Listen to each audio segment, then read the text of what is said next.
آج حماس اور اسرائیل کے بیچ قیدیوں اور یرغمالیوں کا تبادلہ ہونا ہے، اور اس سلسلے میں اب تک جو خبریں نکل کر سامنے آ رہی ہیں ہم آپ کو بتائیں گے۔ تو چلیے بات کرتے ہیں آج کی اس اہم خبر کی۔ اسرائیل کی جیلوں سے فلسطینی قیدیوں اور حماس کے قبضے میں موجود اسرائیلی یرغمالیوں کو آج رہائی ملے گی۔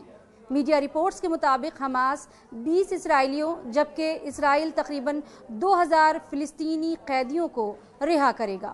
ان قیدیوں میں تقریباً 2 درجن بچے بھی شامل ہیں۔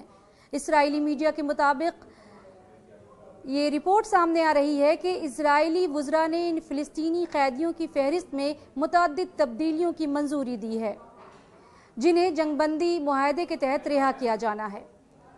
خبر یہ بھی ہے کہ تبدیلی میں ایک فلسطینی کی برطرفی بھی شامل ہے جسے پہلے رہا کیا گیا تھا، اور 2 دیگر افراد کو شامل کیا گیا ہے۔ اس میں مزید یہ کہا گیا ہے کہ 7 نابالغوں کو فہرست سے نکالا گیا ہے اور 2 خواتین کو اس میں شامل کیا گیا ہے۔ خبروں کے مطابق مجموعی طور پر 1718 فلسطینی قیدیوں کو رہا کیا جائے گا۔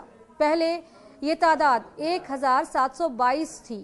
اس دوران حماس نے ممتاز فلسطینی مروان برغوثی کی رہائی کا مطالبہ بھی کیا ہے، لیکن یہ واضح نہیں ہے کہ آیا اسرائیل انہیں رہا کرے گا یا نہیں۔